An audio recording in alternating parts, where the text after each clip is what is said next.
Assalamu alaikum warahmatullahi wabarakatuh. Good morning everyone. How are you? I'm Jaa Hamza Sadiq and today's topic is talking about classification in the subject of biology.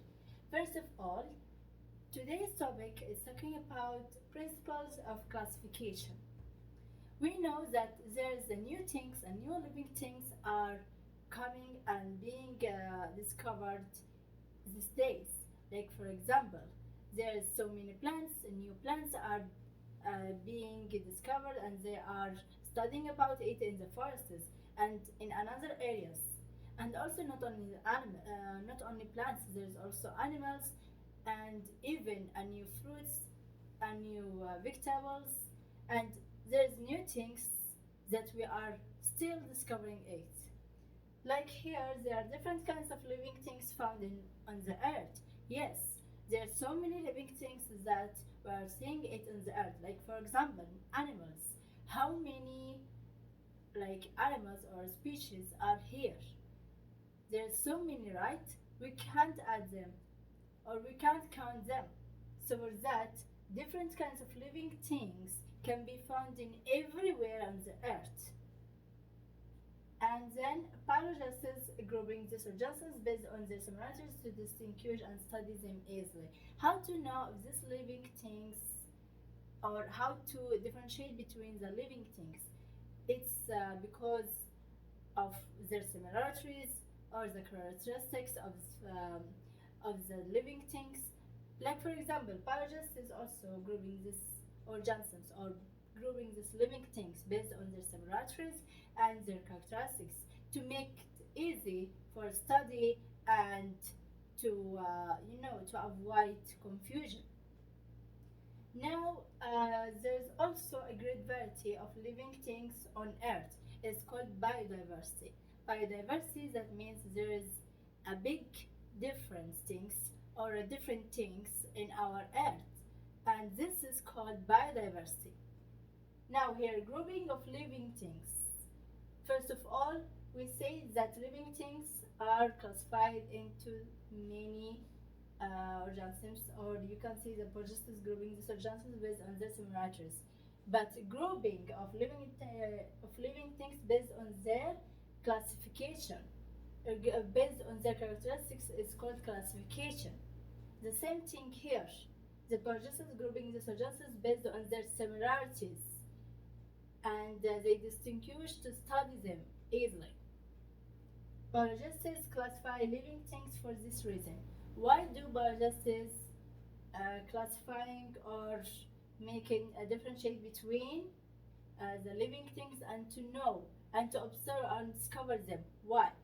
First of all, to avoid the chaos and confusion, and also to simplify them easily, and also to understand the origin of life. Life is very big.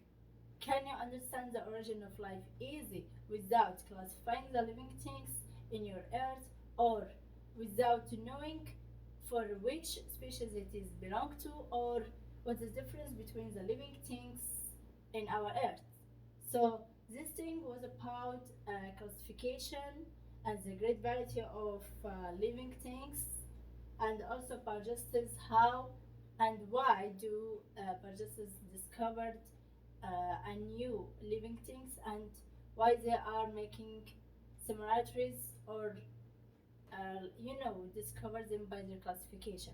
Now we will go to the species. What's the meaning of species? We'll classify what's the meaning of species. Actually, species is a group of organisms that can interbreed each other and produce fertile offspring. And the one which is not fertile offspring or it is infertile, that means they are belong to different species. Now we will see what the meaning of species, and there is an example about infertile offspring.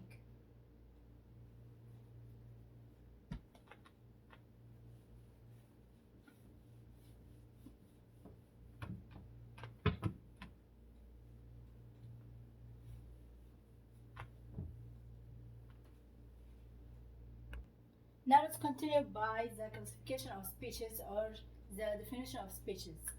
First of all, species are a group of organisms that can breed each other to produce fertile offspring and to produce fertile offspring. Some organisms are capable of interbreed each other, but fail to produce fertile offspring. Like for example, horse and donkey produce mule, which is infertile. As a result, because they are belong to different species, they are belong to different species, so with that they will fail to produce infertile offspring. They will produce infertile offspring. Now, species is the most important unit of classification. How are living things classified? As we talked before about living things, how are living things are classified? Living things are classified based on their similarities. Based on their similarities, that means biologists are using some keys. Another, we will talk about this keys. It's like a numerical keys or identification keys. They are using it to see the living things, where it is belong to, or where can we classify it. But here actually living things are classified based on their similarities. For example here, organisms which possess pentadactyl limb are grouped together even if they are using the pentadactyl limb for different purposes. Actually, pentadactyl limb, its meaning is having 5 digits on the hand and on the foot. This means pentadactyl limb. Penta means 5. Okay, pentadactyl limb, which means 5 digits on the hand and on the foot. Here there's a group of organisms together are having pentadactyl limb, but even if they have the pentadactyl limb, they are using it for different purposes. Now let's go for the classification system, the topic of classification system.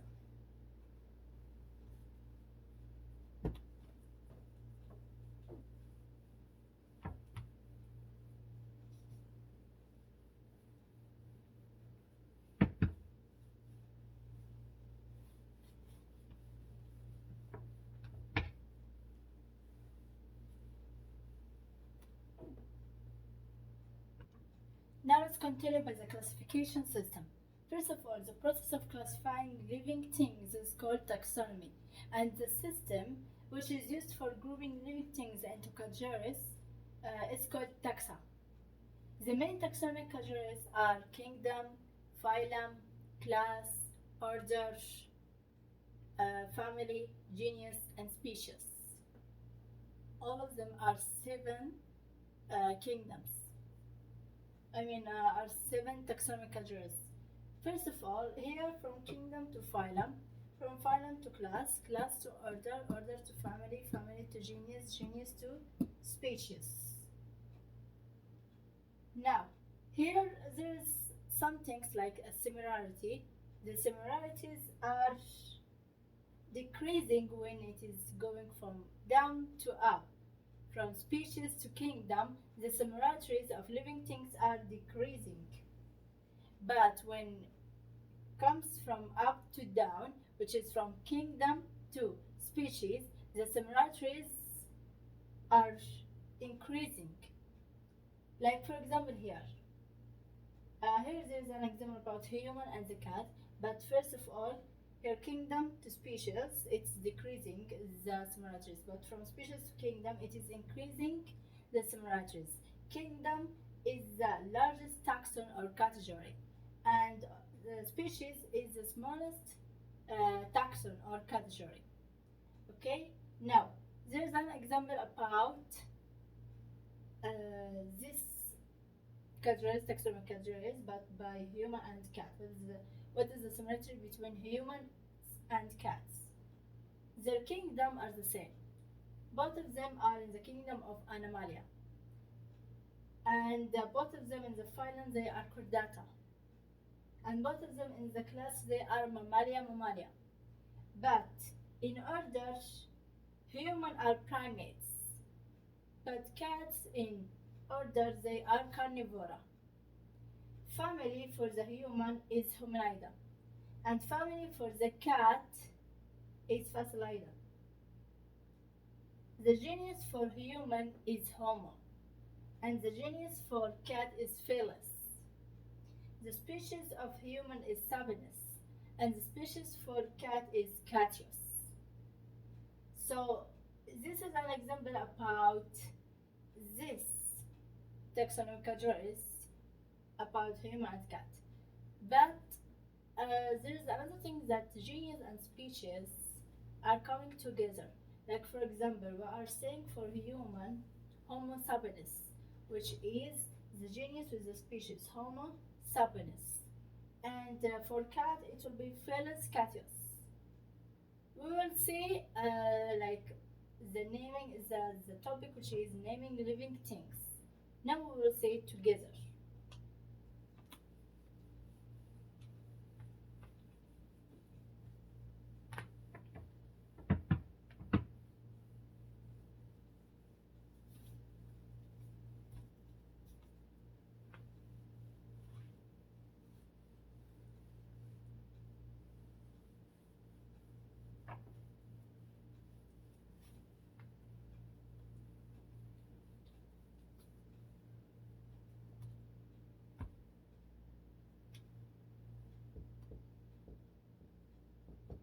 Naming of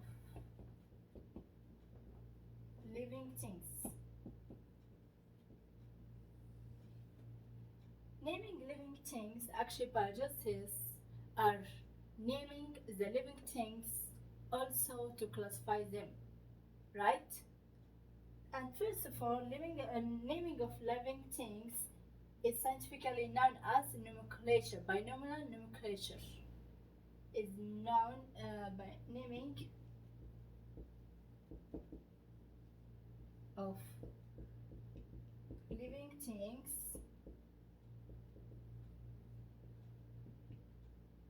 is also known as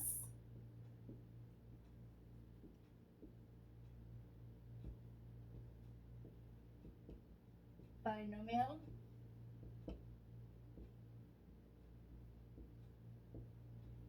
nomenclature. Binomial nomenclature. Actually, binomial nomenclature, it's developed by the biologist Carl Linnaeus, right? The binomial nomenclature. And this binomial nomenclature are given by a key. There's an identification key or by a scientific key. Like here, for example, binomial nomenclature are saying to bring genus and species together. That genus is always by a capital letter and species is by a small letter. Or in handwritten, we can make first of all like Homo sapiens. Homo sapiens. Always in the first letter of genus, it's capital, and sapiens is small letter. Okay, then if it was in computer or handwritten, we can make it what, underline or an italics, like to make it like this.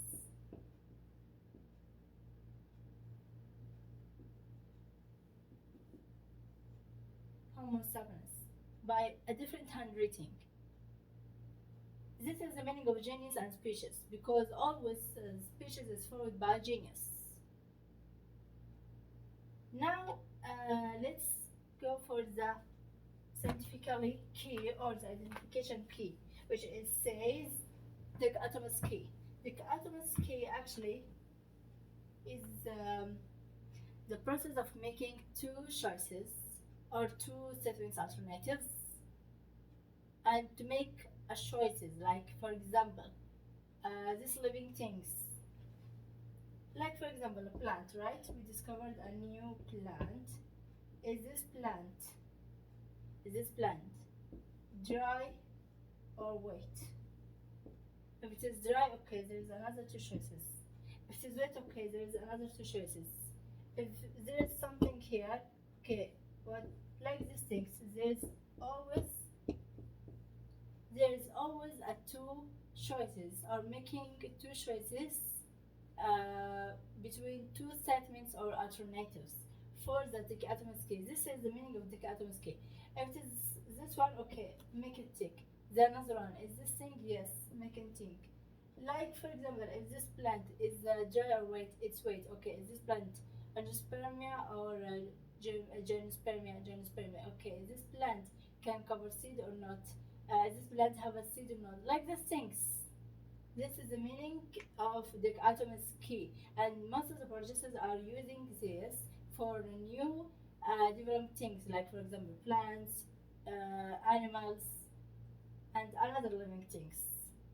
Now there is a kingdom system.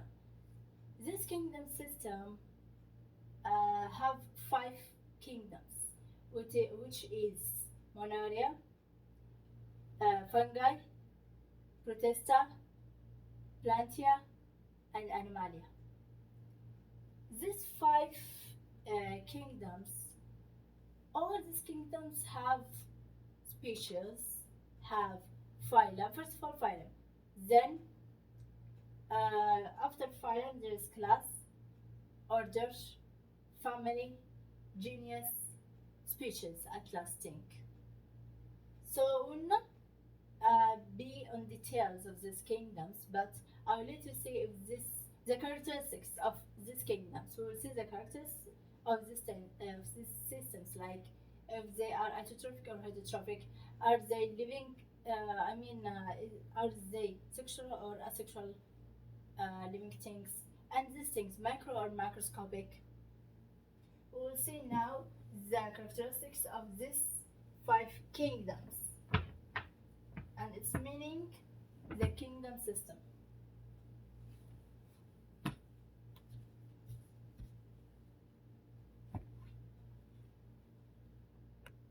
Now let's continue with the five kingdoms. Actually, there are five kingdoms, namely Monera, Protista, Fungi, Protista, Monaria, Protista, Fungi, Plantia, and Animalia. This system of classification is known as the five kingdom system. The five kingdom system. And viruses are not classified under these kingdoms above. Why? Because it does not have the seven characteristics of life. Now here there is a common characteristics to classify, or how to classify these five kingdoms. Like for example, here the first one, which is cellular organization, if it is unicellular or multicellular. Okay, and here it's the type of nucleus, which is prokaryotic or eukaryotic, the visibility, which is microscopic or macroscopic, feeding habit, if it is autotrophic or heterotrophic, their habit, their movability, and their reproduction, if it is asexual or sexual. Now let's draw the table for these five kingdoms together.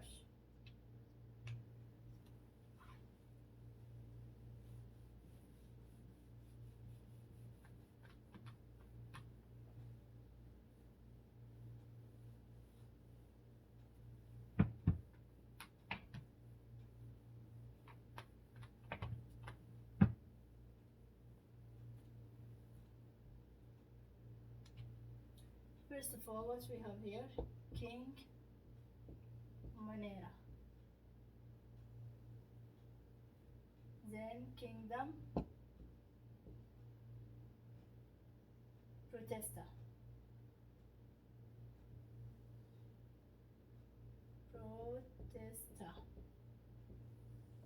Then Kingdom Fungi.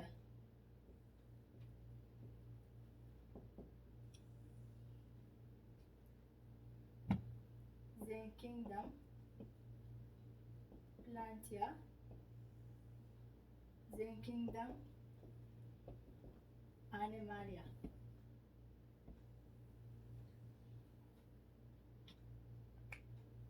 Okay. First of all, let's see the cellular organization. Like King Monaria, it is unicellular. And King Protista is the same thing, unicellular. Fungi, which is unicellular and multicellular. unicellular and multicellular, both of them. King Plantia, it is multicellular. King Animalia, it's also multicellular. Now the prokaryotic. King Monaria, it is prokaryotic. King Protesta, it is eukaryotic. King Fungi, it is eukaryotic. King Plantia, it's eukaryotic also. And King Animalia, Kingdom Animalia is the same thing, eukaryotic. Now, let's go for the visibility, which is microscopic or macroscopic. First of all, King Monaria, it is microscopic. Microscopic. Okay. King Protesta is also microscopic. King Fungi, it is microscopic and macroscopic, both of them. King Plantia, it is macroscopic. And King Animalia is the same thing, macro. Now here what we have in King Monaria, already about the cellular, prokaryotic, microscopic. Now if it is asexual or asexual reproduction, first of all, it is a sexual reproduction by asexual, which is by binary diffusion.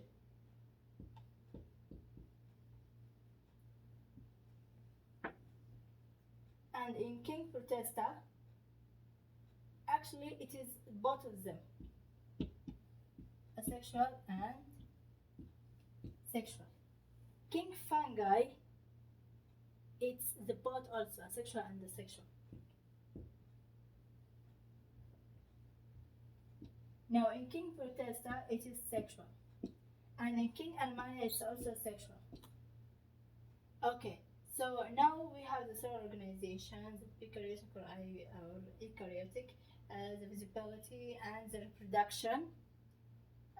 Then what's left is autotrophic or heterotrophic. King Monaria, it's both of them, autotrophic and heterotrophic. Autotrophic and heterotrophic. And King Protesta is the same thing, autotrophic and heterotrophic. In King Fungi, it's only one, which is heterotrophic. And in King Plantia, it's also one, which is autotrophic. And in King Monaria, it's also one, which is heterotrophic.